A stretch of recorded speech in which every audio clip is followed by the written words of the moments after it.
La vez pasada estuvimos hablando sobre el fascismo, ¿verdad? Y vamos a continuar refrescando la memoria muy rápidamente para que surjan y para que puedan llegar al poder los movimientos fascistas. Tienen que surgir varias cosas, o surgieron varias cosas históricamente. Uno es una crisis muy profunda del capitalismo, como la que hubo después de la Primera Guerra Mundial y más acentuadamente después del inicio de la Gran Depresión en 1929. Y esta crisis va a tener dos consecuencias. Una, que un sector de la clase capitalista en algunos países va a llegar a la conclusión de que no puede tolerar la democracia, incluso la democracia capitalista, incluso la limitada democracia que existe en las sociedades capitalistas. No pueden tolerar que haya huelgas, no pueden tolerar que haya sindicatos, no pueden tolerar, por lo tanto, que haya periódicos obreros, no pueden tolerar que haya elecciones que permitan que los obreros elijan representantes a la legislatura y que aprueben algún tipo de medida de reforma laboral. Todo eso hay que liquidarlo, por un lado. Y por otro lado, para que surjan los movimientos fascistas, las clases medias o la pequeña burguesía, que están también afectadas por esa crisis, que han perdido sus ahorros, que han perdido su jubilación, que han perdido sus empleos, que han perdido sus ingresos, que están muy golpeadas por esta crisis, también generan o pueden generar movimientos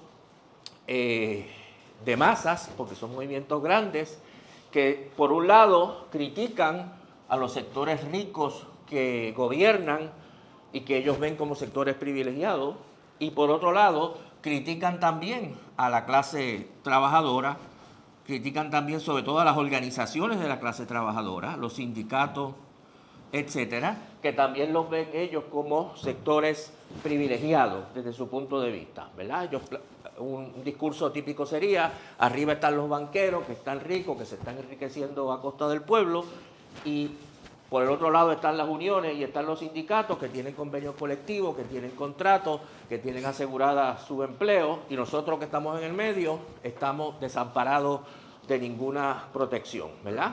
Y debiera venir alguien a poner orden, debiera venir alguien a deshacerse de esos políticos corruptos y debiera venir alguien, ¿verdad?, a acabar con el abuso que tienen estas organizaciones, ¿verdad? Así que hay un deseo de que venga un jefe, un duce, un Führer, ¿verdad?, un caudillo que ponga orden en el país.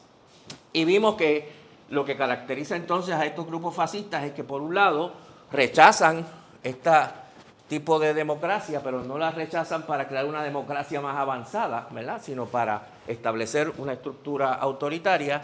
Y la otra característica de estos movimientos es que no solo rechazan esto, sino que tienen algún tipo de estructura paramilitar, ¿verdad?, algún tipo de banda armada que ejerce la violencia directamente en contra de, sobre todo, las organizaciones de izquierda, ¿verdad? Las camisas negras de Mussolini, las camisas pardas de Hitler, etcétera.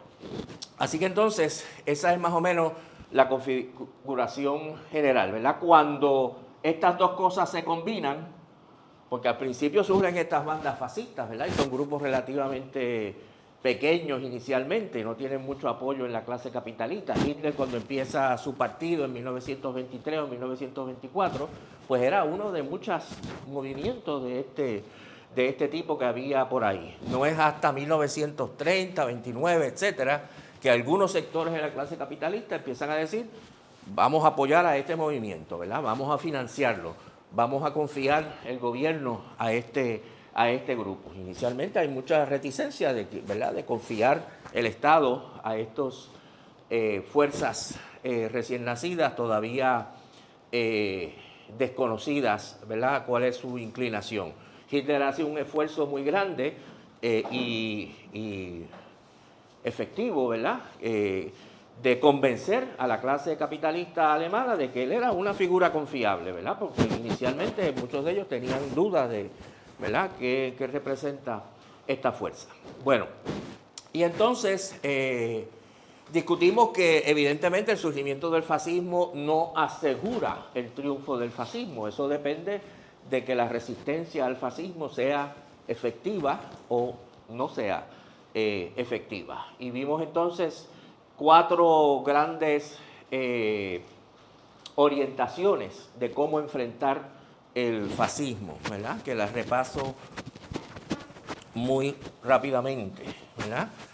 La tendencia que podríamos llamar, bueno, que históricamente articularon los partidos socialdemócratas en Europa, podemos llamarla la respuesta socialdemócrata o la respuesta reformista, que, ¿verdad? Vamos a llamarla la propuesta reformista, que plantea que el fascismo es una respuesta a los excesos y las exigencias demasiado radicales de sectores del movimiento obrero y de la izquierda, por ejemplo, los partidos comunistas que habían surgido hacía poco tiempo, y que por lo tanto, si el fascismo es la respuesta a esos excesos, la respuesta para evitar que el fascismo siga creciendo es no darle excusa y por lo tanto moderar las exigencias del movimiento obrero, asegurarle a la burguesía que nuestra intención no es acabar con el capitalismo, que vamos a respetar el capitalismo, desmovilizar acciones que puedan provocar esa impresión, ¿verdad? Si a los trabajadores les da por ocupar fábricas, por ejemplo, como ocurre en España cuando Franco da su golpe y los campesinos deciden colectivizar la tierra, pues eso hay que desmantelarlo, ¿verdad? Porque desde esa lógica, eso acentuaría la fuerza del fascismo ante el miedo que se tiene del radicalismo de las acciones de la clase trabajadora. El problema con esta perspectiva es que el fascismo no es una respuesta a los excesos de la izquierda. El fascismo es una respuesta a la crisis del capitalismo, que ya no puede tolerar la democracia, incluso la democracia estrictamente burguesa. Y por lo tanto, aunque uno modere todo lo que quiera moderar las demandas obreras, el fascismo va a seguir avanzando, incluso va a avanzar más todavía, porque va a ir quitando libertades y va a ver que no hay respuesta, ¿verdad? Que no hay acción en contra. Pues si quitamos una libertad y no hubo respuesta, pues quitamos otra, y quitamos otra, y quitamos otra, hasta que no quede nada. La segunda respuesta que se da por los partidos comunistas, por lo menos entre 1928 y 1935, es la respuesta, vamos a llamarla sectaria, que es la respuesta que se conocía en aquella época como la política del tercer periodo, que ya les expliqué por qué se llamaba así, la política sectaria, que plantea que el fascismo es una fuerza reaccionaria y contrarrevolucionaria, lo cual es cierto, que plantea que la socialdemocracia, que los partidos socialistas son también una fuerza contrarrevolucionaria y reaccionaria, que también es cierto, porque estos partidos habían abandonado, como acabo de decir arriba, la perspectiva de la revolución socialista, e incluso algunos de ellos, como el Partido Socialista Alemán, había reprimido la revolución socialista del 18. Y por lo tanto, de ahí concluían que fascismo y socialismo son igualmente reaccionarios. A veces usaba la frase, son gemelos, fascismo y socialdemocracia son gemelos, no nos vamos a aliar con los socialistas para combatir el fascismo, hay que combatir ambos, ¿verdad? Y por lo tanto, se rehúsan a plantear algún tipo de alianza en contra del fascismo a los socialistas y otros sectores. El problema de esta, y por lo tanto la idea aquí es que los revolucionarios o el Partido Comunista o los revolucionarios solos, haciendo un llamado a la clase trabajadora, ellos nada más, iban a poder detener el avance del fascismo. El problema con este análisis es bastante evidente. Ciertamente los socialistas son reaccionarios y han sido contrarrevolucionarios, pero el objetivo del fascismo es destruir todas las organizaciones obreras, no solo las revolucionarias, absolutamente todas, ¿verdad? Y por lo tanto no se puede decir que sean gemelos el fascismo y los socialistas. Y mientras los socialistas fueran una fuerza importante dentro del movimiento obrero, que todavía lo eran, había que plantear entonces lo que vendría siendo la tercera alternativa, que es el Frente Único, ¿verdad? Que plantea lo que acabo de decir, que el fascismo vino a destruir todas las organizaciones obreras, de izquierda, derecha, más radicales o menos radicales, todas, no van a estar estableciendo distinciones entre una y otra, y que hay que plantear entonces un frente único del Partido Comunista y del Partido Socialista y de cualquier otro partido que pueda existir. Por ejemplo, en España todavía tiene mucha fuerza el anarquismo, para todos juntos, ¿verdad?, construir un frente único de lucha contra el fascismo, que siendo la clase trabajadora la mayoría de la población, teniendo la capacidad de movilización que tiene, tenía un buen chance de efectivamente detener el avance del fascismo. No entro en mucho detalle, ¿verdad?, pero por ejemplo, cuando Hitler, creo que es en enero del 33, se le nombra jefe del gobierno alemán, pasan varios meses en que todavía existe el movimiento obrero, existen las uniones, existen los partidos, todavía no han sido suprimidos. Y sin embargo, producto de la incapacidad de estos dos sectores de trabajar conjuntamente, por las razones que cada uno planteaba, no hay, por ejemplo, una huelga general en contra de la toma del poder de Hitler, que pudo haberse dado, ¿verdad?, y que pudo haber quizás desmantelado la posibilidad de que Hitler se mantuviera en el poder. Y la realidad es que Hitler toma el poder y desmantela toda la legalidad de la república que existía en Alemania en ese momento y legaliza estos partidos prácticamente sin ninguna resistencia. Partidos que tenían millones de electores y cientos de miles de militantes, ¿verdad? Estamos hablando de partidos de masas, no pequeños partidos.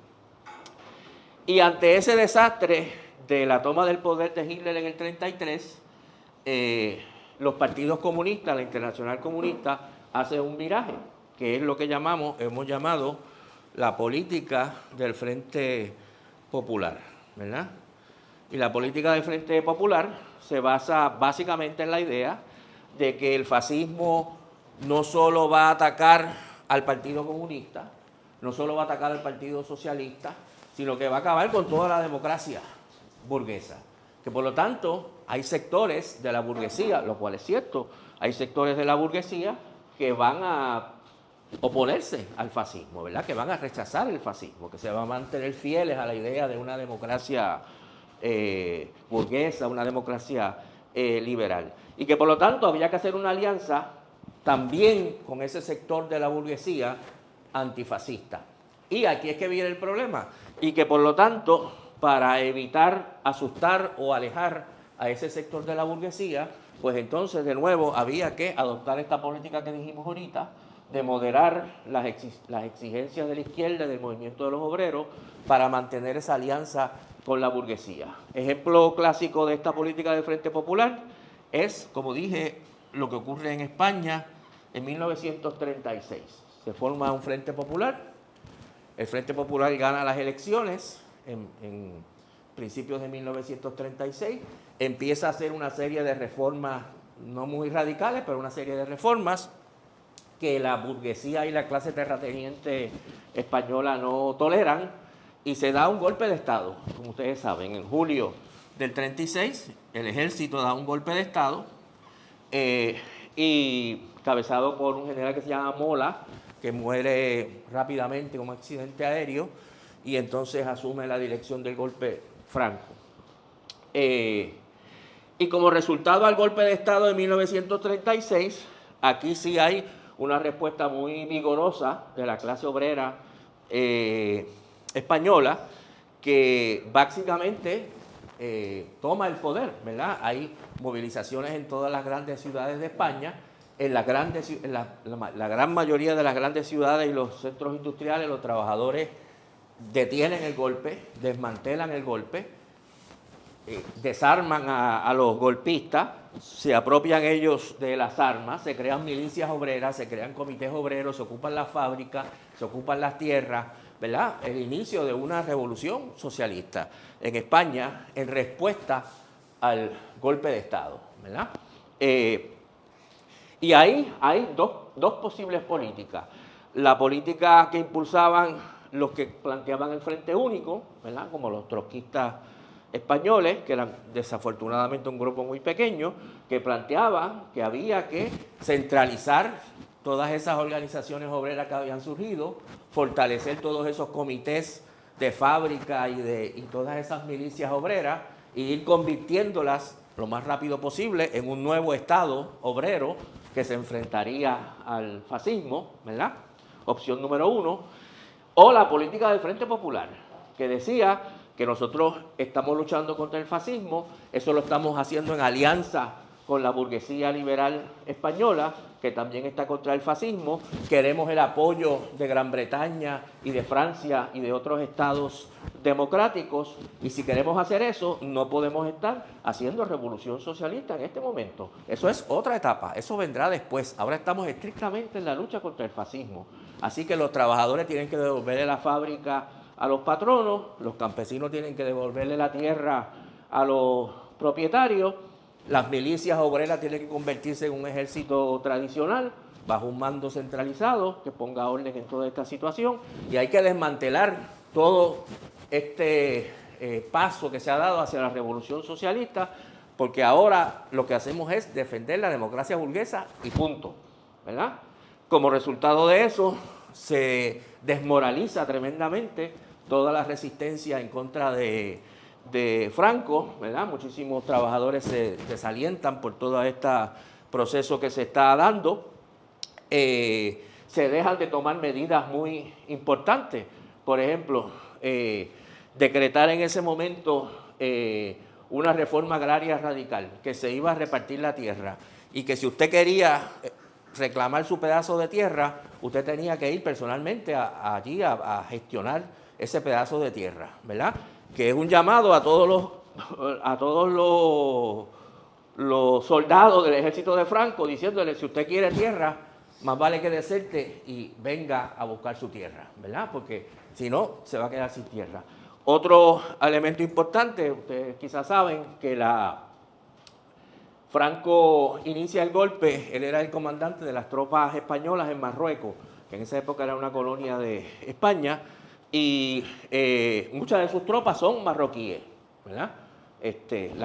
Las que pelean en España en contra de la República. Una de las cosas que la República tenía que haber hecho en ese momento es otorgarle la independencia a Marruecos, ¿verdad? Plantear nosotros no, ¿verdad?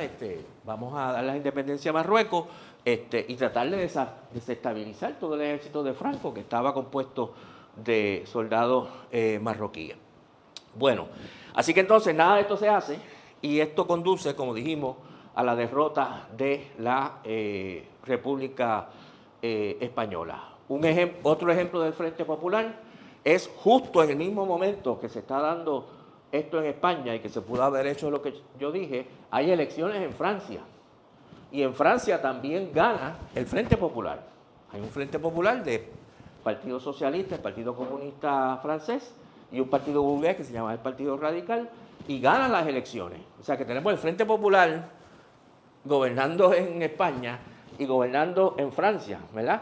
Y la reacción de los trabajadores a la victoria electoral del Frente Popular, lo pueden buscar, es un proceso muy interesante, es una tremenda huelga general en Francia, ¿verdad? En que los trabajadores ocupan las fábricas, ¿verdad? Esto es un evento que se recuerda mucho en Francia. Los trabajadores franceses ocupan las fábricas, hay una huelga general, porque ellos interpretan que como ganó el Frente Popular, estamos en el poder, y este es el momento de movilizarnos para lograr toda una serie de conquistas, ¿verdad? Esa huelga es todavía muy recordada, porque ahí es que se conquista creo que es un mes de vacaciones garantizado para todos los trabajadores en Francia, ¿verdad?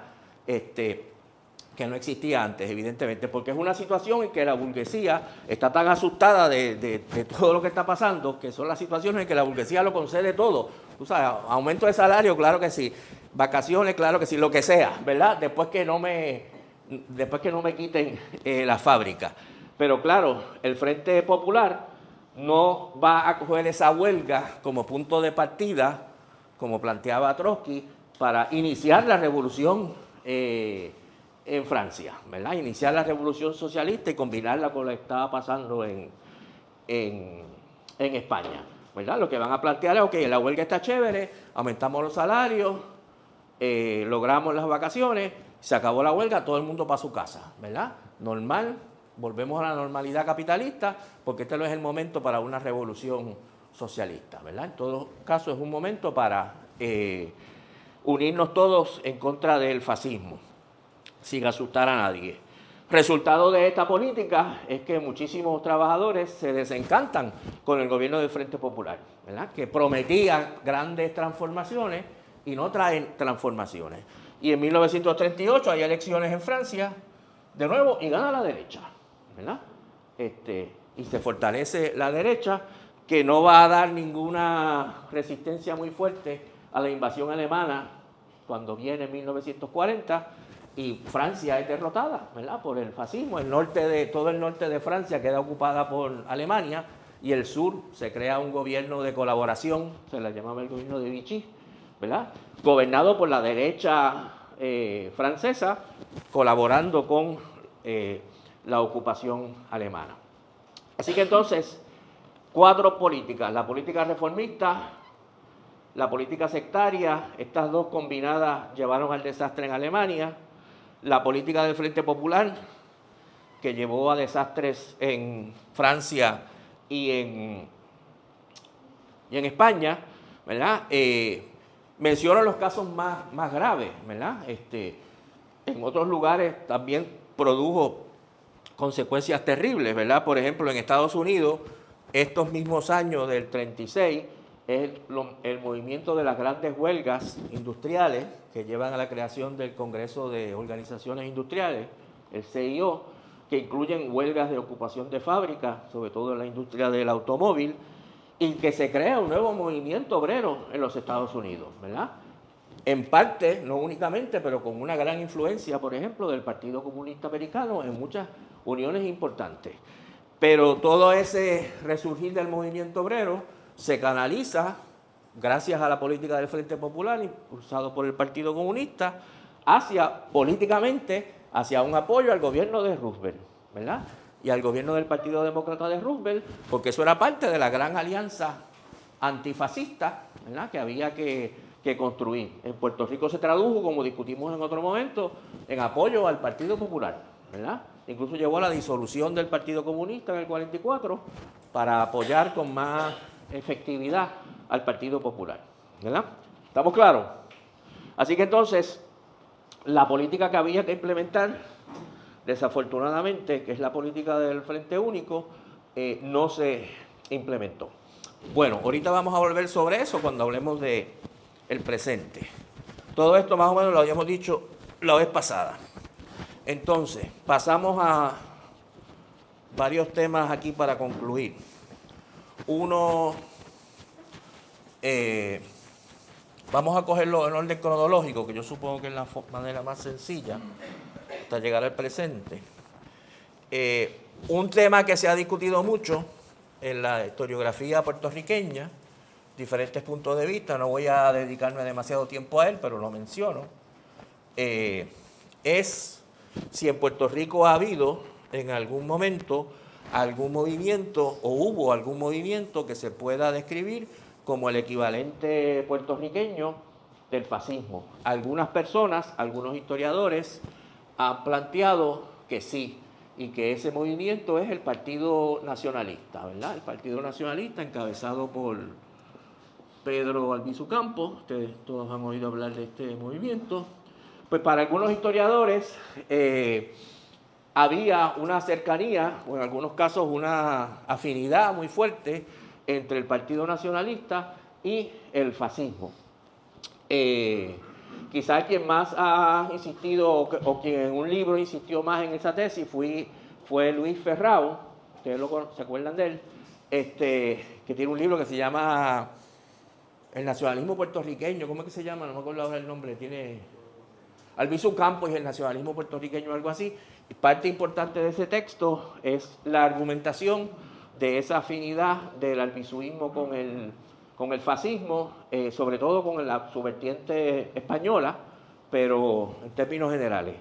En ese debate nosotros hemos intervenido, ¿verdad?, con otros textos, Pero la pregunta es interesante. Desde el punto de vista marxista, ¿verdad?, que es el que estamos formulando aquí, para contestar esta pregunta habría que preguntarse cuál es la base social del Partido Nacionalista y qué actitud adopta ante las clases fundamentales de la sociedad, antes de entrar en lo que dijeron, lo que no dijeron, etc. Y ahí hay que reconocer que un sector importante del liderato del Partido Nacionalista pertenecía a lo que podríamos llamar la pequeña burguesía puertorriqueña, ¿verdad? No era un partido de ricos millonarios los que participaban y encabezaban el Partido Nacionalista. Eran muchos de ellos, Albizu Campos quizás es representativo, ¿verdad? Era un... ¿Qué pasó? Ok.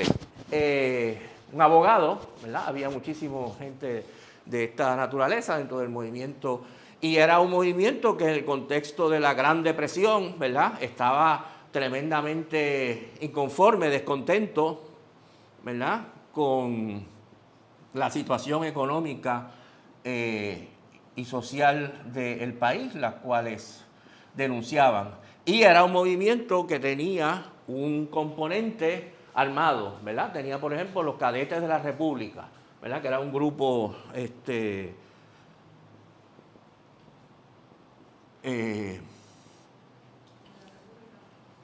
Cadetes de la República, ¿verdad?, que tenían una formación y una estructura, ¿verdad?, militar, ¿verdad?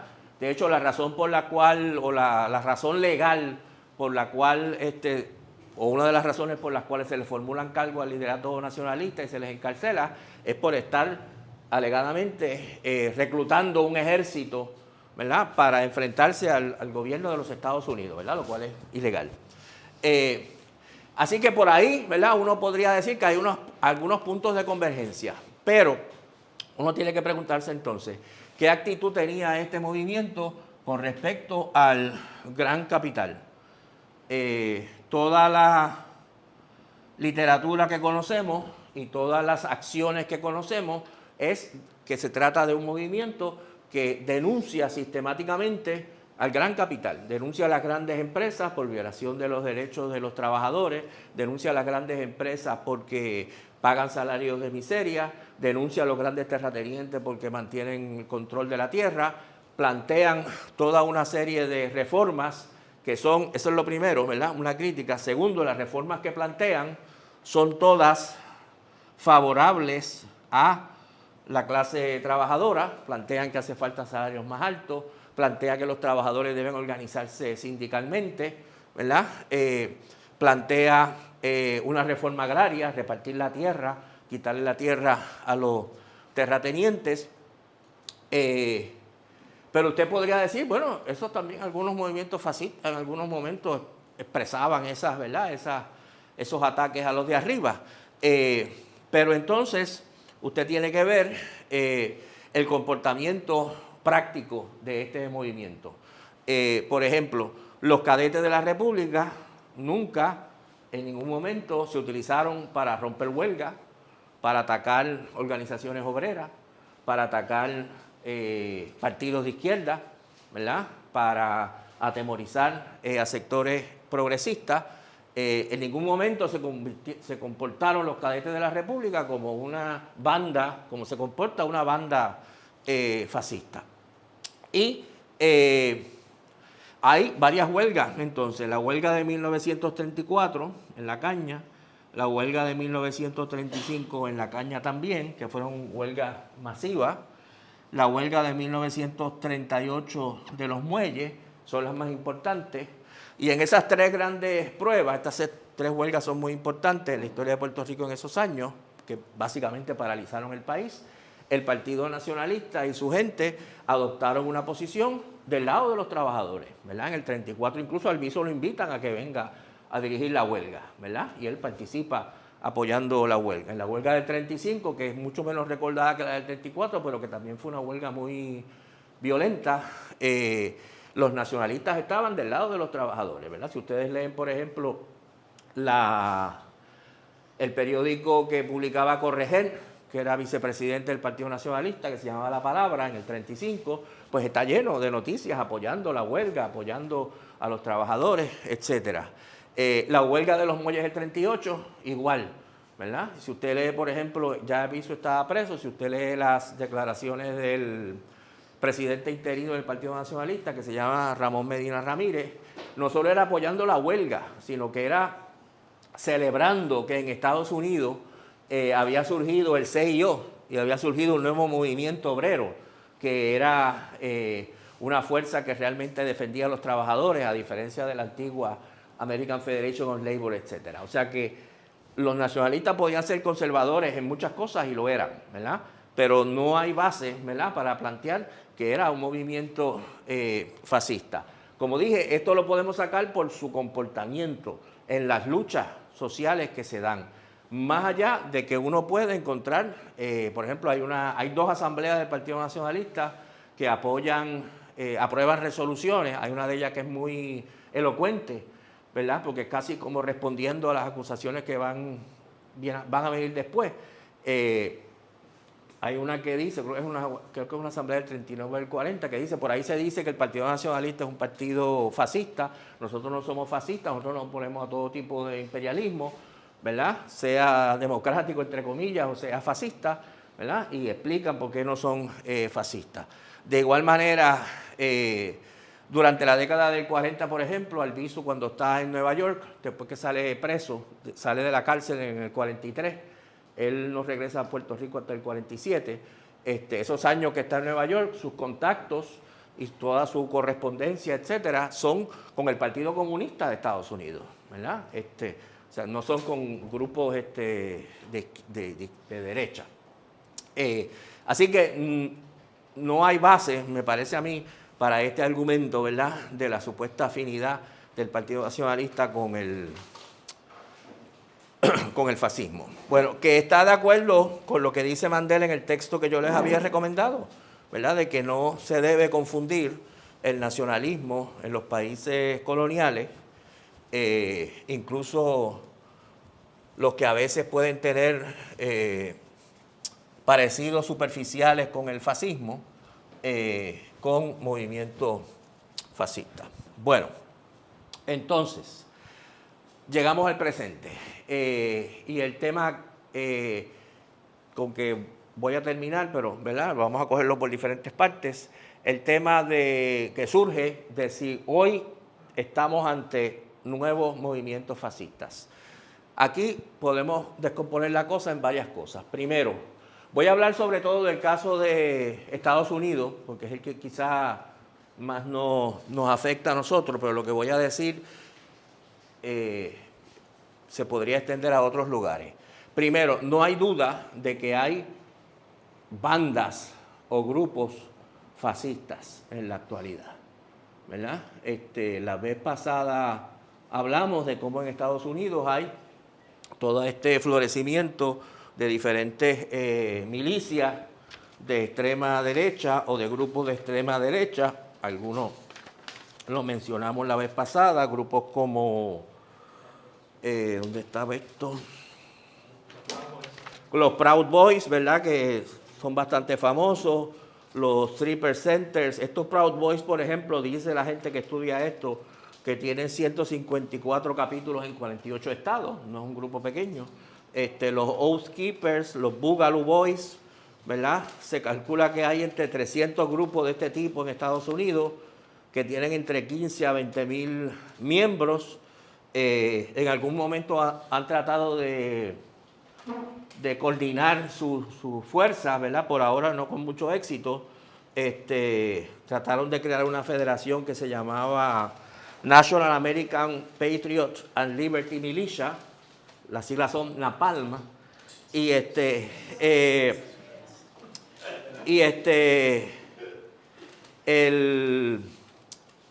un ejemplo, una reunión emblemática de ellos fue la protesta que hubo en Charlottesville, no sé si ustedes lo recuerdan, en 2017, un año después de la victoria de Trump en el año 2016. Ahí en esto creo que es en North Carolina. ¿Dónde es que es esto? Sí, por decisión del gobierno municipal o del condado o lo que fuera, se retira o se remueve una estatua del general Lee, el general de la Confederación, ¿verdad?, de la rebelión esclavista, héroe de la derecha tradicional racista americana, y para protestar porque se remueva la estatua de Lee, pues ellos convocan a una gran marcha, ¿verdad?, de antorchas, típicamente, ¿verdad?, con toda la estética fascista, en ese lugar, ¿verdad? Y Trump se sabe que, por ejemplo, hizo todo lo posible por no condenarlos, ¿verdad?, o por no o criticarlos, ¿verdad? Al fin y al cabo tuvo que hacerlo un poco, ¿verdad?, con las muelas de atrás, ¿verdad? Pero se veía, se le transparentaba su simpatía por esta gente en aquel momento. Así que estos grupos, estas bandas, que son grupos armados, que son grupos violentos, que son grupos de extrema derecha, ¿verdad?, que son grupos xenofóbicos y racistas, etcétera, son bandas fascistas y no hay que, ¿verdad?, no hay que darle mucha vuelta a esa definición. Ahora, uso la palabra bandas porque es difícil decir que son movimientos fascistas, ¿verdad? No son por ahora movimientos que tengan un programa de gobierno, ¿verdad?, o que se estén planteando crear entre todos ellos un nuevo gobierno en los Estados Unidos. Muchas veces incluso se presentan como que resisten el gobierno, ¿verdad? El gobierno federal quiere quitarnos nuestros derechos, quiere quitarnos nuestras armas, quiere quitarnos nuestra independencia. Nosotros estamos resistiendo a este gobierno antidemocrático, pero no están planteando, ¿verdad?, vamos a nosotros a tomar el poder, ¿verdad? Así que entonces no podríamos hablar de que son movimientos. Ahorita vamos a ver, ¿verdad?, que esto no debe dejarnos mucha tranquilidad, ¿verdad?, porque pueden pasar pueden evolucionar, ¿verdad?, muy rápidamente. ¿Ibas a decir algo? Sí, que iba, ¿verdad?, como a preguntarle que estos grupos en Estados Unidos serían más bien un club que un verdadero partido. Sí, pero es un club de una, ¿verdad?, no es un club como el Club de Leones, ¿verdad? Es un club que están armados hasta los dientes, ¿verdad?, y que vienen a tratar de intimidar, ¿verdad?, están dispuestos a matar, ¿verdad? Este tipo, cuando muchos de ellos, por ejemplo, se movilizan para tratar en respuesta a las protestas de Black Lives Matter, ¿verdad?, que ustedes saben que estallan con mucha fuerza después del asesinato de George Floyd, y estos movimientos salen a la calle a tratar de intimidar todas esas protestas, ¿verdad? Hasta el punto de que a veces han matado personas, ¿verdad? Este tipo Rittenhouse, ¿cómo es que se llama? ¿Verdad? Que es un simpatizante de estas milicias que coge una escopeta, va y mata a una persona, ¿verdad? Y después sale libre, ¿verdad?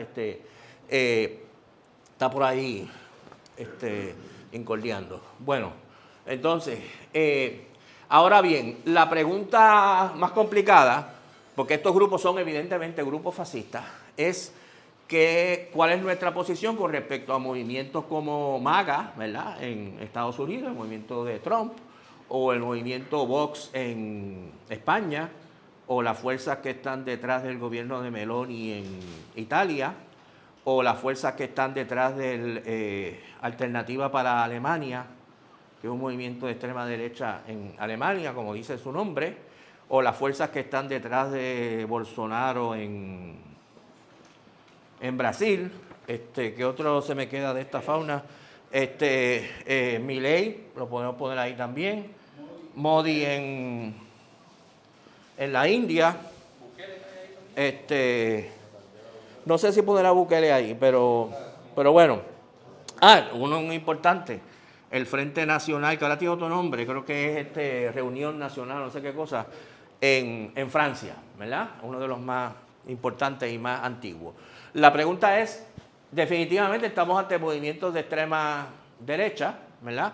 La pregunta es si debemos describir a estos movimientos como fascistas o neofascistas o postfascistas o qué, ¿verdad? Ahí es que está la pregunta.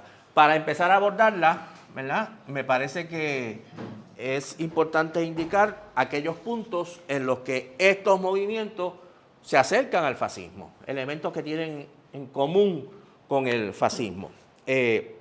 Uno es el hecho de que la gran mayoría de ellos aunque algunos como el FN tienen una historia anterior, pero o surgen o crecen con tremenda fuerza en el contexto de la crisis agravada del capitalismo a partir de la gran recesión o la gran depresión, como la quieran llamar, del 2008, ¿verdad? No sé si aquí ustedes son quizás tan jóvenes que ni se acuerdan de esto, pero en el 2008 el capitalismo sufre una crisis global muy severa que golpea tremendamente a muchos sectores, que tiene el efecto que acabo de decir: gente que se queda desempleada, gente que pierde sus casas, gente que pierde su retiro, gente que pierde sus ahorros, ¿verdad? Gente que no tiene perspectiva de vida de un momento para otro, que genera todo el caldo de cultivo de unas clases medias enfurecidas, molestas, descontentas, furiosas con su situación, que sabemos que es un elemento importante para el surgimiento del fascismo. Segundo, son movimientos que se construyen a partir de una movilización, de una base, ¿verdad?, popular. Implican, ¿verdad? Trump y toda esta gente tratan de movilizar, de crear un nuevo movimiento de masas de diferentes tipos, ¿verdad? Quizá ustedes no pueden entrar en toda la historia, ¿verdad? Pero antes de Trump venía todo un movimiento que se surgió, que se llamaban los Tea Parties, el Tea Party, ¿verdad? Que el nombre viene de la protesta famosa durante la Revolución Americana, de cuando tiran las bolsas de té ¿verdad?, al mar, en protesta por las leyes restrictivas del Imperio Británico, ¿verdad? Pero ustedes pueden ver que hay un elemento de protesta militante, ¿verdad? Porque ustedes se está asociando con un acto violento y con un acto ilegal, ¿verdad? O sea que hay una inclinación, ¿verdad?, en esa dirección. Hay un culto del líder tremendo, ¿verdad? El caso de Trump es quizá el más dramático, ¿verdad? El culto a la personalidad de Trump, fomentado por él mismo, fomentado por sus seguidores, ¿verdad? Está la denuncia la doble denuncia de estos movimientos, de los de arriba y los de abajo, ¿verdad? Porque fíjense que Trump, por un lado, tiene el elemento que todos conocemos muy bien, contra los inmigrantes, contra el movimiento obrero, contra el movimiento feminista, contra los negros, el movimiento de los negros, etcétera, ¿verdad? Contra los de abajo y los oprimidos. Pero a la misma vez él se presenta como el que va a limpiar Washington, ¿verdad? La frase famosa de él es que él va a limpiar el pantano, ¿verdad? Que Washington es un pantano, que es una ciénaga, ¿verdad?, llena de políticos corruptos, elitistas, que no se preocupan por el pueblo, ¿verdad? Y yo vengo a limpiar. Él se presenta como un outsider, ¿verdad? Como alguien que viene a romper con el sistema. Y hemos dicho, ¿verdad?, que el movimiento fascista se caracteriza por esa dualidad, ¿verdad? A la misma vez que golpea a los inmigrantes que están abajo, dice: y yo voy a romper con estos de arriba, que son unos elitistas, ¿verdad? Y voy a acabar con la corrupción y voy a limpiar Washington de todo esto, ¿verdad? Así que en ese sentido también nos recuerda mucho la demagogia fascista, todo el discurso de Trump. Y claro, exhibe también todo el fanatismo étnico, xenofóbico, ¿verdad?, racista,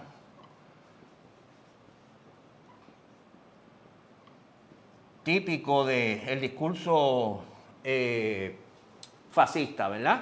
El problema del país son los inmigrantes, el problema del país son que las mujeres tienen demasiados derechos, que los gays están destruyendo la familia, ¿verdad? Y todo el discurso de la derecha que ustedes conocen muy bien, ¿verdad? Una de las mitos, ¿verdad?, de esta nueva derecha en Europa y Estados Unidos es la idea del gran reemplazo, ¿verdad? De que ellos llaman el gran reemplazo la idea de que nuestros países, que para ellos, ¿verdad?, son nuestros países, se están llenando de inmigrantes que van a reemplazar a la población, ¿verdad?, por una población nueva, ¿verdad? No sé si ustedes, supongo que están al día de la victoria del compañero Mandani en Nueva York, ¿verdad? Y si ustedes miran la reacción de buena parte de la derecha a eso, dice: esto es lo que pasa cuando el país se llena de inmigrantes, ¿verdad? Nueva York se está lleno de inmigrantes y evidentemente van a elegir a un loco socialista musulmán como ¿verdad?, como alcalde de Nueva York, ¿verdad? El problema es que nos van a reemplazar, nos van a sacar, ¿verdad? Toda esta ola de inmigrantes y por lo tanto la nación tiene que defenderse de esta invasión. Toda la retórica de Trump, usted, por ejemplo, ante la rebelión en contra de ICE en Los Ángeles, era esa, ¿verdad? Estados Unidos está bajo una invasión, nos están invadiendo, es como si hubiese un ejército invadiendo Estados Unidos, nos están invadiendo y tenemos que defendernos de la invasión. La invasión son los inmigrantes, ¿verdad?, que viven en Estados Unidos, la gran mayoría de ellos, no que estén llegando. Esa es la invasión.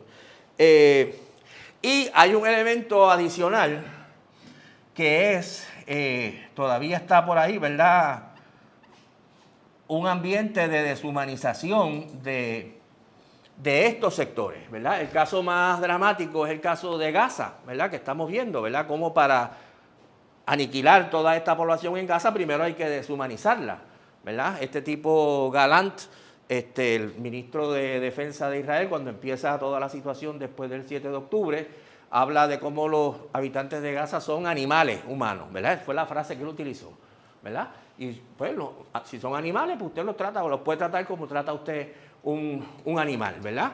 Y acostumbrar a la gente a que aquí estamos masacrando toda una población y esto está justificado, ¿verdad? Porque todo el argumento que hay es que es terrible que mueran niños y es terrible que haya que bombardear hospitales, pero es necesario porque hay que defender a Israel, hay que defendernos del terrorismo, etcétera, etcétera, ¿verdad? Lograr que la gente acepte algo que normalmente la gente diría, esto no puede ser, esto es inaceptable, ¿verdad? Pero lograr que la gente diga, esto es aceptable, ¿verdad? Porque la gente no acepta la idea de masacrar a toda una población normalmente, ¿verdad? La mayoría de la gente va a decir, no se puede hacer esto, ¿verdad? Usted tiene que ir educándolo, no, se puede hacer, podemos acabar con los judíos y exterminarlos a todos, ¿verdad? Y podemos acabar con toda esta gente y exterminarlos a todos, pero usted tiene que ir educándolos en esa dirección. Bueno, ahora bien, habiendo dicho todo esto, uno tiene que constatar que hay diferencias entre estos movimientos y el fascismo clásico, ¿verdad? Una de esas diferencias es que por ahora todos estos movimientos, repito, por ahora, ninguno de ellos realmente cuestiona las estructuras de gobierno existentes, ¿verdad? Trump, por ejemplo, todavía no se atreve a decir, vamos a cerrar el Congreso, ¿verdad? O vamos a establecer una dictadura en que ya no haya más elecciones, ¿verdad? Ni lo dice Meloni tampoco, ni lo dice Vox, ni lo dice nadie. Todos ellos se mantienen dentro de las reglas existentes, vamos a ganar las elecciones. Incluso, por ejemplo, usted podría decir, pero ¿y el 6 de enero, ¿se acuerdan cuando movilizando a todos estos sectores de derecha, Trump? Es interesante ese caso porque es un caso borderline, ¿verdad? Pero en última instancia, Trump lo que estaba planteando era evitar que se certificara los resultados electorales, ¿verdad? No estaba diciendo vamos a romper la estructura de las elecciones o vamos a romper, romper la estructura del gobierno, ¿verdad? Aquí hay un procedimiento y el procedimiento establece que el Congreso tiene que certificar los resultados que le llegan del colegio electoral. Nosotros vamos a evitar que lo certifiquen, ¿verdad? Que no se cumpla con esa formalidad del proceso. Pero todavía no estaban diciendo, ¿verdad? El proceso lo estamos echando al zafacón. ¿Ibas a preguntar algo? No sé si me estoy adaptando, pero aunque el gobierno de Donald Trump no se ha expresado en contra de la legislatura, sí lo ha hecho fuertemente contra el Poder Judicial, contra todas las cortes regionales. Sí, ahorita vamos a entrar en eso, ¿verdad? Porque como dije, es una cosa, yo voy a proponer un planteamiento sobre eso, ¿verdad? Pero por ahora, por ejemplo, él está cuestionando jueces. Y dice, ese juez hay que sacarlo, porque es un juez corrupto, ¿verdad? Y ahí ciertamente hay, ¿verdad?, un deslizamiento en una dirección, pero todavía está manteniendo, ¿verdad?, la estructura existente. Pero eso puede cambiar rápidamente, tranquilo, ¿no? Llegamos a eso. Yo estoy diciendo lo que hay hasta ahora, ¿verdad? Y estos grupos, a pesar de que existen estas bandas fascistas, realmente no forman parte de estas bandas de esos movimientos, ¿verdad? Es decir, Trump todavía repito, todavía, ¿verdad? No tiene un ejército ahí de estas bandas fascistas. Incluso, por ejemplo, lo que él está utilizando para implementar su política es el Estado, ¿verdad? ICE no es una banda fascista independiente de un movimiento fascista, es una estructura del Estado existente, ¿verdad? Es un Estado fuerte, es un Estado represivo, ¿verdad? Es un Estado antidemocrático, ¿verdad? Pero no es lo que llamamos una banda fascista. Y repito, a veces la gente piensa que cuando uno dice que algo no es fascismo, entonces está diciendo que es bueno, no, es igual de malo, ¿verdad? Pues es igual de malo, ¿verdad? Como yo dije la otra vez, ¿verdad? Usted puede tener un cáncer y puede tener una afección cardíaca y las dos lo pueden matar, ¿verdad?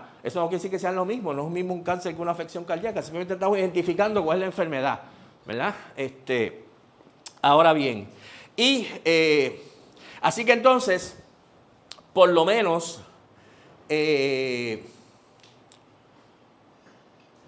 por ahora, no se puede establecer una relación de igualdad, vamos a decir, estrictamente hablando, entre el fascismo histórico y estas estructuras. Porque ciertamente, si todavía operan dentro del régimen existente, ¿verdad? Y no se han planteado y no se han atrevido a plantear destruir todas las libertades democráticas, no podemos hablar de un movimiento fascista. Y si todavía no se articulan con este tipo de movimiento de masa violento, ¿verdad? Que hemos dicho, tampoco podemos hacerlo. Aquí entonces hay varios términos que se han utilizado. Uno es el que usan algunos, que es neofascismo. El texto que yo les mandé de Gilbert Achcar, que es un compañero marxista de origen libanés que enseña en Inglaterra, él utiliza el concepto de neofascismo, ¿verdad? Para distinguirlo del fascismo clásico, ¿verdad? Un nuevo fascismo, ¿verdad? A mí me parece que es un término un poco problemático. Aquí esto es tierra de nadie, ¿verdad? Tierra desconocida. Cada cual puede reflexionar sobre esto y ver cuál es el término que más le parece. Yo creo que lo importante es entender el fenómeno, ¿verdad? El nombre que le ponemos es importante, pero no es lo más significativo. A mí lo que no me gusta del concepto de neofascismo es que todavía implica que es un nuevo fascismo, es decir, como lo asimila, me parece a mí, demasiado a lo que vino antes. Y en ausencia de algunos rasgos importantes del fascismo, como que no me gusta mucho el concepto.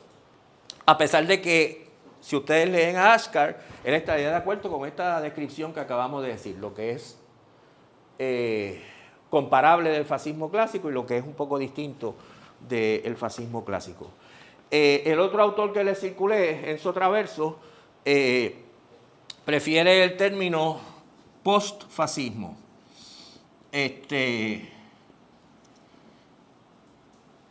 Precisamente apoyándose en lo que yo dije ahorita, de que este es un fascismo, pero que carece de algunos elementos importantes del fascismo, ¿verdad? Aunque él plantea, para justificar este término, que posfascismo quiere decir que todavía es un fenómeno, estos son unos fenómenos que él los describe como transitorios, ¿verdad? Que lo mismo pueden ir en la dirección de un gobierno autoritario tradicional o pueden convertirse en movimientos fascistas con todas las reglas, ¿verdad? Los tenemos que combatir y no sabemos, ¿verdad?, para dónde van. Tampoco tenemos que saber para dónde van para combatirlo, porque como quiera que sea, ¿verdad?, hay que combatirlo.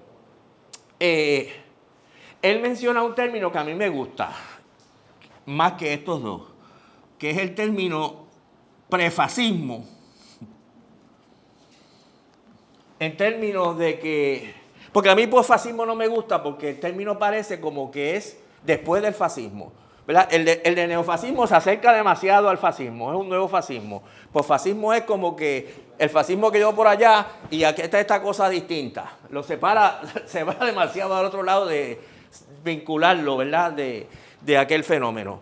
Prefascismo a mí me gusta porque plantea la cercanía con el fascismo y plantea también la advertencia de que si no lo paramos se puede convertir en fascismo, ¿verdad? Como te dicen a ti, tú eres prediabético, ¿verdad? Eso no quiere decir que te va a convertir en diabético, pero estás cerca, ¿verdad? Estás en peligro, mira a ver, ponte para tu número, ¿verdad?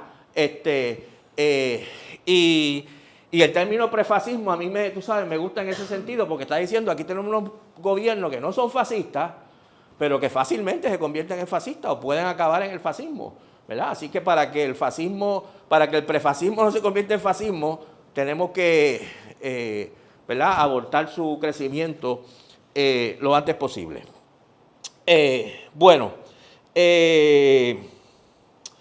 Entonces, por último, ¿cuánto tiempo llevo? 1 hora. Pues 5 minutos más y acabamos. Puede ser. Hay una autora que estudia estos procesos de manera interesante. A ver si me da tiempo poder explicar esto. Quizá ustedes algunos la conocen. Es una autora que se llama Nancy Fraser. Una autora, es una marxista, creo que es de origen canadiense, no estoy seguro. Y ella plantea lo siguiente, hablando sobre todo del caso de Estados Unidos, pero me parece que de nuevo es trasladable a otros lugares. Ella dice, aquí ha habido 4 o 3 grandes corrientes políticas en las últimas 4 décadas. Una es lo que ella llama el neoliberalismo conservador. Y el neoliberalismo conservador, como ya los que representan el neoliberalismo conservador es, por ejemplo, el antiguo Partido Republicano de Ronald Reagan, ¿verdad? Etcétera. Y ella dice, el neoliberalismo conservador consistía de una política neoliberal, ¿verdad? Sabemos lo que quiere decir eso. En contra del movimiento obrero, la privatización, reducirle los impuestos a las grandes empresas y a los ricos, reducir las ayudas sociales a los pobres y a los desempleados, ¿verdad? Todas las políticas neoliberales antiobreras que nosotros conocemos, combinadas con una política conservadora en todo lo que tiene que ver con derechos democráticos, contra los derechos de los gays, contra el feminismo, contra los derechos de los inmigrantes, etcétera, etcétera, ¿verdad? Es la peor de las opciones, ¿verdad? Ellos son neoliberales por un lado y racistas, antifeministas, antiinmigrantes y todo lo demás. Tenemos claro, ¿verdad? Esa es la opción neoliberal conservadora.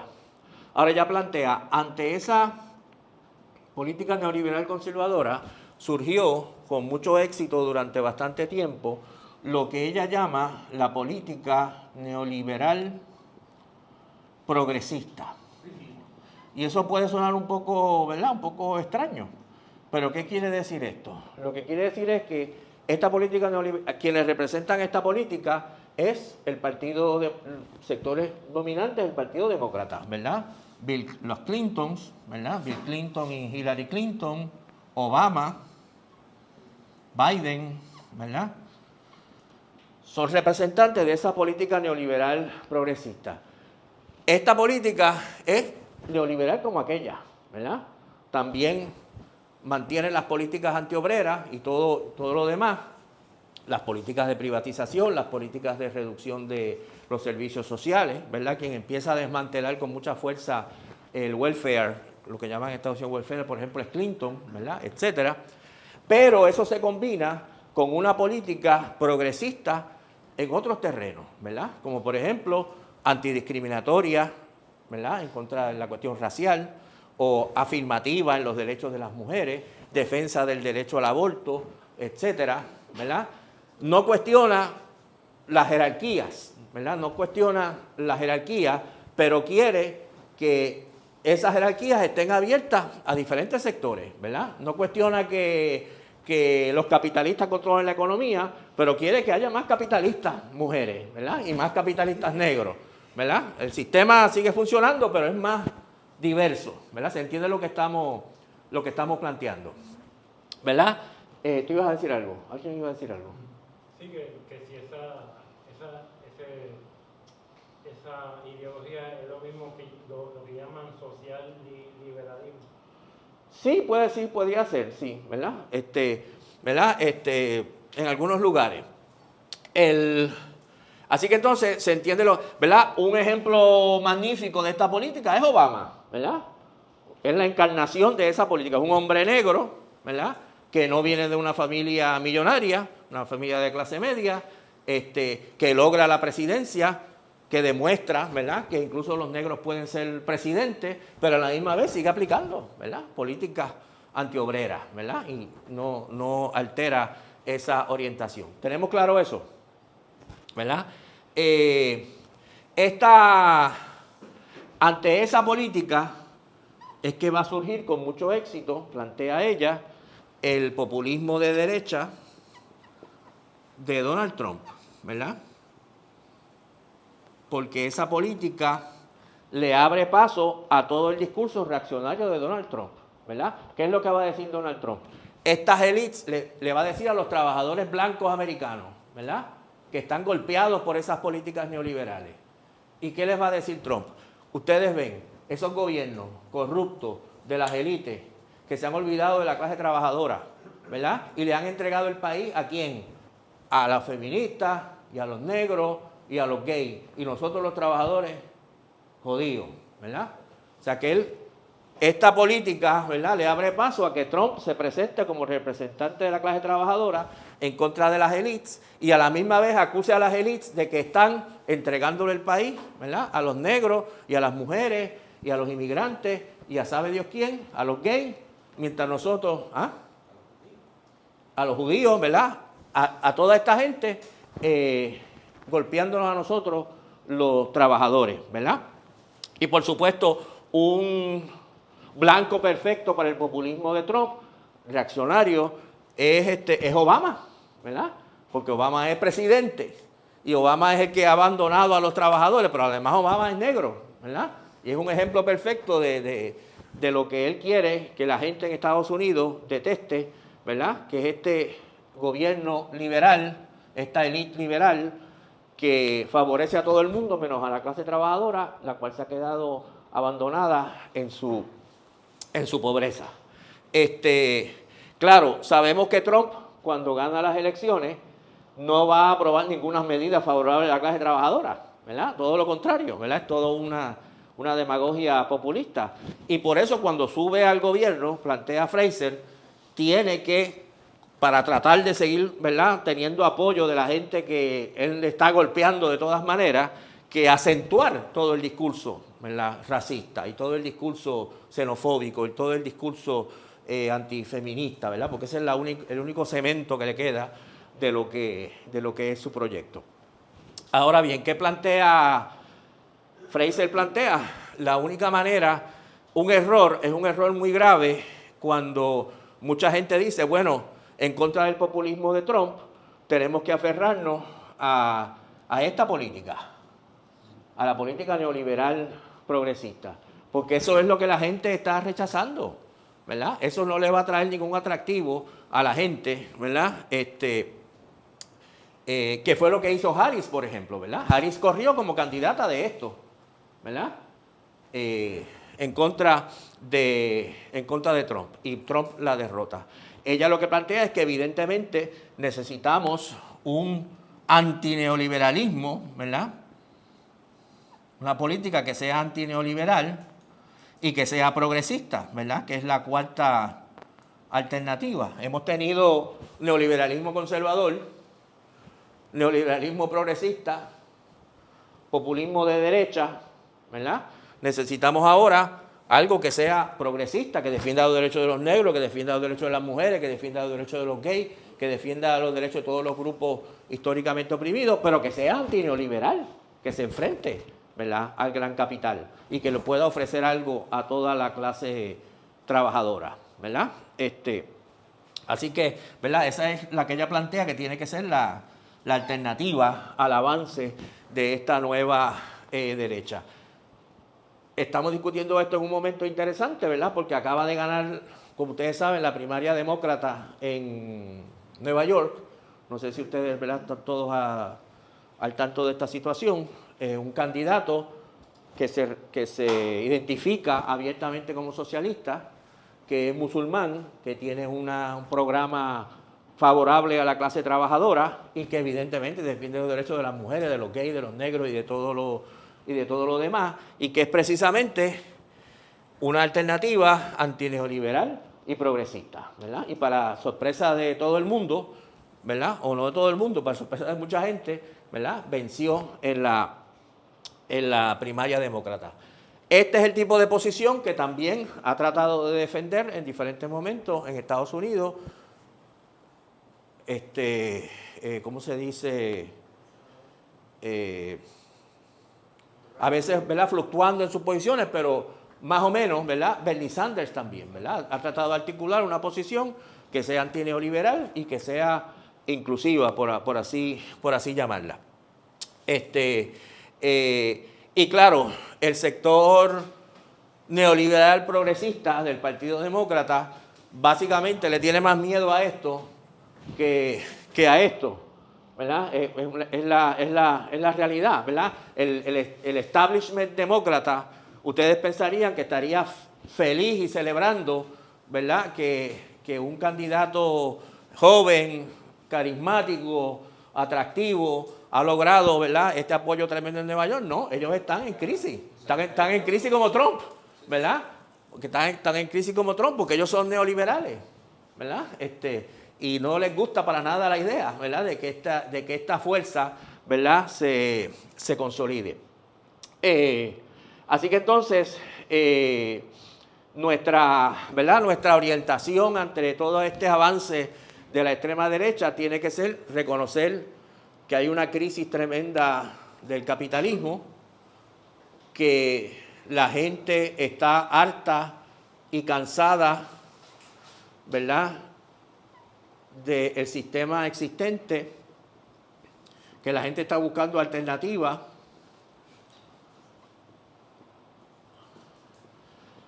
que si nosotros no le proveemos una alternativa de izquierda, la van a encontrar en la derecha, pero que nosotros no nos podemos presentar como defensores de lo que existe en contra de la amenaza de Trump, porque entonces la única alternativa a lo que existe es Trump, y la gente está buscando alternativas a lo que existe, ¿verdad? Lo que existe no convence ya, están buscando opciones. Así que gente está buscando alternativas, tenemos que proveerle una alternativa de izquierda, ¿verdad? Y esa alternativa de izquierda, como hemos explicado, tiene que basarse en la movilización y la organización de los sectores progresistas sin subordinarse a lo que pueda ser aceptable a la burguesía liberal, ¿verdad?, en el país que sea, ¿verdad? Si la burguesía liberal quiere venir a un frente antifascista o a una lucha antifascista, bienvenida, ¿verdad? Pero donde no podemos nosotros cometer el error es plantear, bueno, y para que no se vayan, pues entonces no vamos a hacer un paro, o para que no se vayan no vamos a hacer una protesta, ¿verdad? O para que no se vayan no vamos a hacer estas exigencias, ¿verdad? Porque en la medida que tú haces eso, entonces estás, como dije, desmovilizando lo que es necesario, al contrario, movilizar. Lo voy a dejar ahí porque ya ha cogido mucho tiempo y podemos, ¿verdad?, discutir sobre cualquiera de estos temas. Esta batalla en Nueva York es una cosa fascinante, va a ser súper interesante, porque Nueva York no es cualquier ciudad del mundo, ¿verdad? Es una de las ciudades más importantes del planeta. Tiene 10 millones de habitantes, el centro financiero del mundo. Simbólicamente, emblemáticamente es una cosa tremenda, ¿verdad? Su producto nacional o su producto municipal, ¿verdad?, es más grande que muchos países del mundo, su economía es más grande que la economía de muchos países del mundo, y que un candidato socialista, por lo moderado que sea, ¿verdad?, por lo reformista que sea, que un candidato socialista, identificándose como tal, con el programa que él está impulsando, ¿verdad?, que son cosas buenísimas, gane en Nueva York, es una cosa que la burguesía no puede tolerar. O sea que la avalancha, ya empezó, la avalancha de propaganda de todos los medios de Estados Unidos, no de Nueva York, ¿verdad?, en contra de este candidato, las calumnias, los ataques, las mentiras, todo. Va a ser una cosa brutal. Ahora, él tiene una estructura que se demostró que es brutal en Nueva York, ¿verdad? Y una estructura de base tremenda y una base de apoyo tremendo electoral en la ciudad. Y que también están energizados y se van a movilizar también, ¿verdad? Con fuerza. Y yo estoy seguro que va a haber mucha gente progresista de otros estados que los van a traer para organizar de aquí a noviembre. Así que esto va a ser una batalla campal, y va a ser bien interesante ver qué ocurre, porque como dije, la burguesía sabe sus intereses y sabe que no pueden permitirse que este individuo gane esas elecciones, y va a ser bien interesante ver qué ocurre. Nosotros tenemos mucho contacto con alguna gente de DSA, que son los que han manejado mucha de esta campaña de este hombre, y debiéramos invitar, sugiero yo, a alguien que esté bien ubicado en esa campaña acá a Puerto Rico pronto, para hacer algún foro y discusión y demás. Yo estoy seguro que generaría mucho interés. Ajá. ¿Cuál era el punto 3? El punto 3, que hay que proveer una alternativa de izquierda. La gente está buscando alternativas y hay que proveer una alternativa de izquierda, porque si no le proveemos una alternativa de izquierda atractiva, se van a ir para la derecha, ¿verdad? Como dije, este hombre, yo estoy muy entusiasmado con esto, ¿verdad? Pero este hombre tiene unas propuestas que son súper interesantes.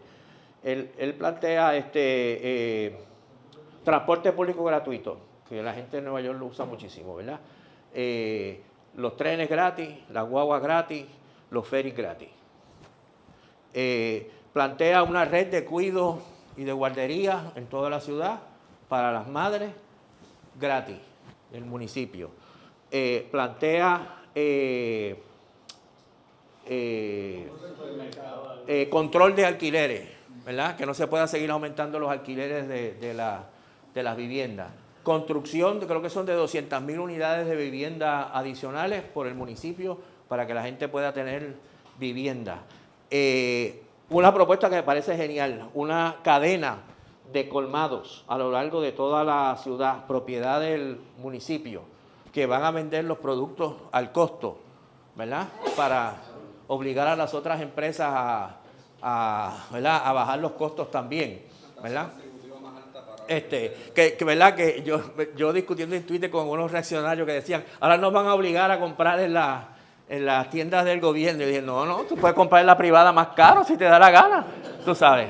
Sí, porque le dice, estas empresas no van a vender al costo, no vamos a buscar ganancias. Ya con eso vamos a vender más barato. Además, estas empresas no pagan impuestos, así que vamos a vender más barato todavía, ¿verdad? Y usted puede comprar en la privada cara o en la del gobierno barata. Mira a ver dónde va a comprar el bistec, tú sabes. Y que, repito, es una demanda clásica de lo que llamamos demanda de transición, que es una cosa que discutiremos en otra charla, ¿verdad?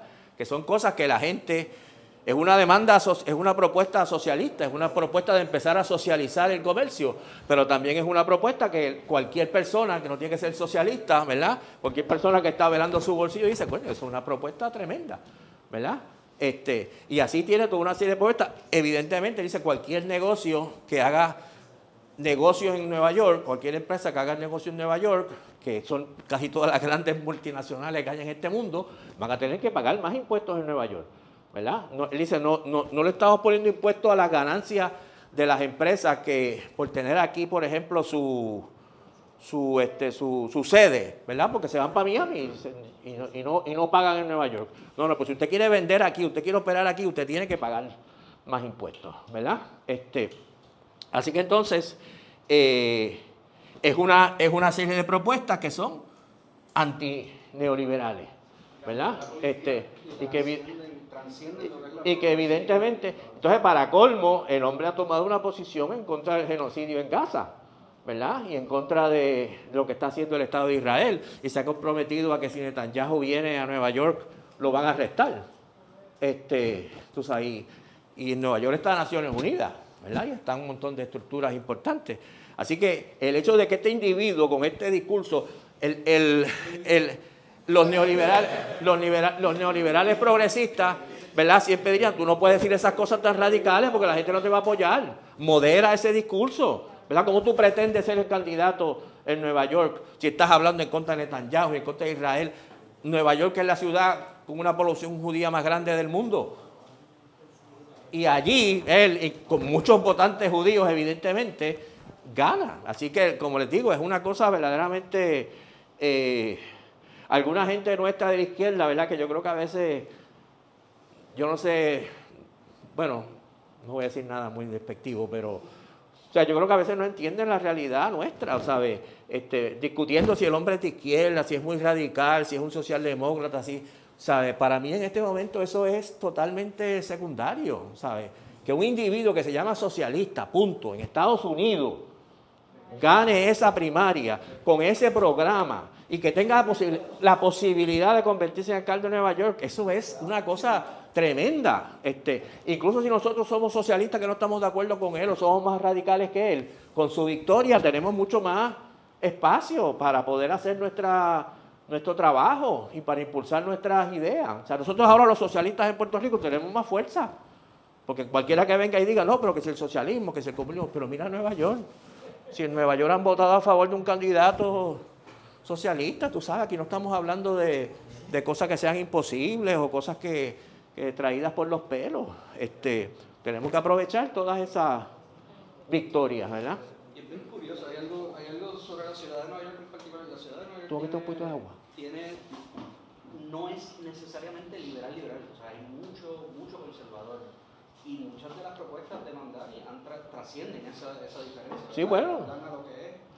Claro, y yo creo que tienen que verla, él es muy buen comunicador, habla español, habla inglés, habla otras lenguas asiáticas, ¿verdad? Que para hablarle a su gente. Él es hijo de un africano y una persona de Bangladesh, creo que es, o no sé dónde. Sí. Bueno, ¿alguna pregunta, comentario? No tengan miedo. A mí todavía no me queda 100% claro. Dentro de ese espectro que estaba hablando sobre prefascismo, posfascismo y neofascismo, ¿cómo dentro de un régimen que, por ejemplo, entra el Estado, entre comillas, por decirlo así, legítimamente a través de los procesos, etcétera, ya está dentro del Estado, entonces lo utiliza desde adentro para entonces comenzar poco a poco a moldearlo a un régimen más dictatorial, etcétera? Esa identificación de cuándo es fascismo, cuándo no, cuándo está utilizando el Estado como instrumento, pero cuándo realmente se queda con lo que quiera, todavía no me queda. Ok. Primero que nada, la diferencia no es en cómo llega al poder. Hitler llegó al poder legalmente y Mussolini también, ¿verdad? Mussolini, existe la estructura de gobierno que había los fascistas hacen una gran movilización que se llama la Marcha a Roma, que le mete mucho miedo, ¿verdad?, al gobierno italiano, y entonces el rey nombra a Mussolini primer ministro, ¿verdad? Pero es el procedimiento legítimo, ¿verdad? Y los primeros 2 o 3 años Mussolini tiene que bregar con un parlamento electo, ¿verdad?, con diputados, antes de que él esté en la capacidad de disolverlo y establecer la dictadura que estableció. Lo mismo Hitler, ¿verdad? Hitler, el partido nazi es un partido que va a las elecciones, ¿verdad?, que saca una gran cantidad de votos en un momento dado, y que en un momento dado Hindenburg, que era el presidente, ¿verdad?, allí era como en Francia, por ejemplo, ¿verdad?, que hay un presidente y un primer ministro, ¿verdad? El presidente Hindenburg llama a Hitler para que forme un gobierno, ¿verdad?, un gabinete, ¿verdad? Y todo eso es legal, ahí no se rompió ninguna ley. La diferencia es entre lo que, por ejemplo, Yandel llama un Estado fuerte, ¿verdad?, y un Estado fascista. Estado fuerte es cualquier estado represivo que pueden haber, ¿verdad?, de muchos grados, ¿verdad? El gobierno de Pinochet era un estado fuertísimo, ¿verdad? Una dictadura militar implacable en contra de movimiento obrero y todo lo demás.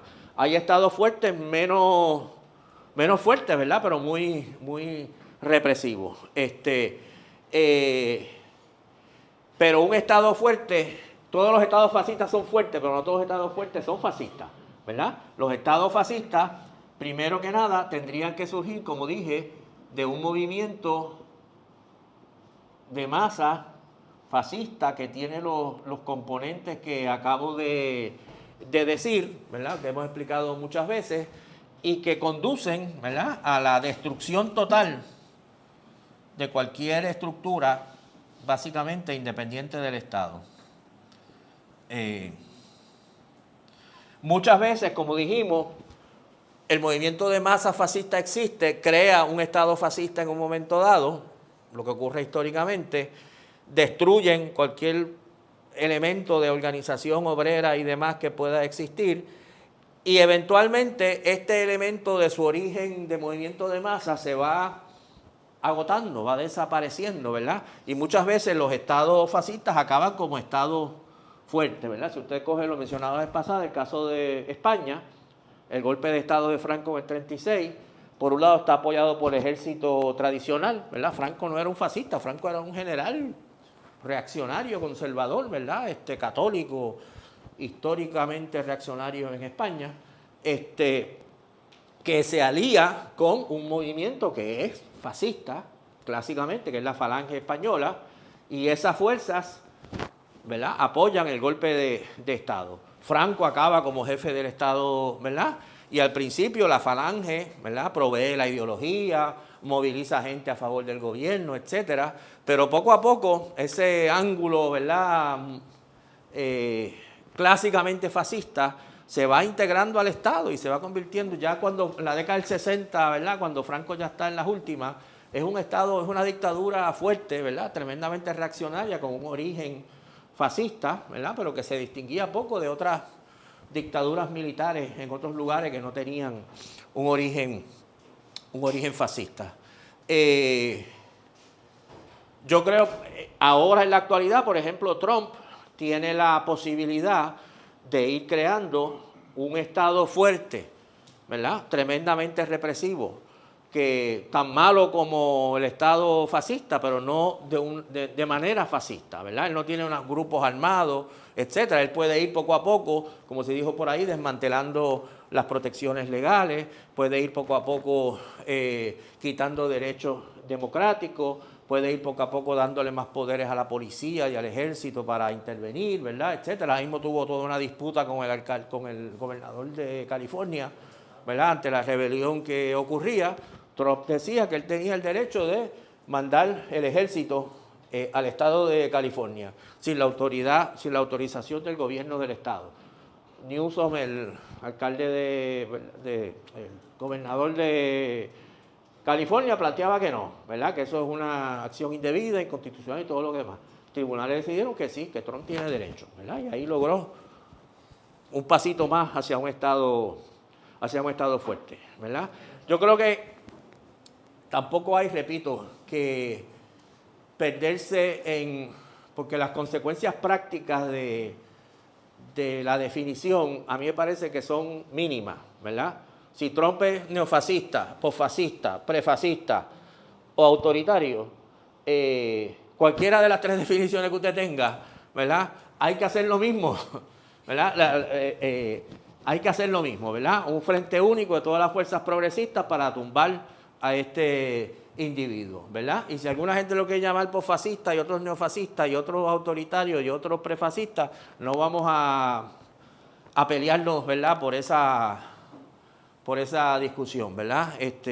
Porque como dije, yo no creo que en este momento haya mucha diferencia práctica. Uno discute mucho sobre una definición u otra cuando a partir de esa definición, ¿verdad?, se traducen consecuencias prácticas, ¿verdad?, distintas. Pero aquí, incluso Ashkar plantea en uno de esos artículos que este neofascismo, que él llama neofascismo, que nosotros podemos llamar prefascismo o autoritarismo, lo que queramos llamarlo, plantea, quizás no sé si está exagerando un poco, pero plantea, es más peligroso que el fascismo clásico. porque él dice que en última instancia Hitler era la cabeza de un imperialismo que no era el imperialismo predominante de su época. Era un imperialismo que había recibido un golpe tremendo en la Primera Guerra Mundial, que estaba en una crisis muy grave, que estaba tratando de reponerse a esa derrota y que se enfrentaba a imperialismo mucho más poderoso, empezando por el imperialismo norteamericano, que eventualmente lo vencieron. Hoy el neofascismo, posfascismo o prefascismo, como lo llamemos, está gobernando Estados Unidos, el poder militar más grande del mundo, ¿verdad? Y está gobernando en Italia y está gobernando en India, ¿verdad? Entonces, es una fuerza tremendamente poderosa, ¿verdad? Ustedes, no sé si ustedes tienen la mala costumbre de... Yo sigo a Trump en Twitter, ¿verdad? Y ustedes tienen que ver el nivel de demencia de este individuo. O sea, es que está demente. O sea, ustedes tienen que leer las cosas que ese loco escribe. Y ese individuo puede apretar un botón y acabar con la humanidad mañana o ahorita. O sea que estamos, ¿verdad?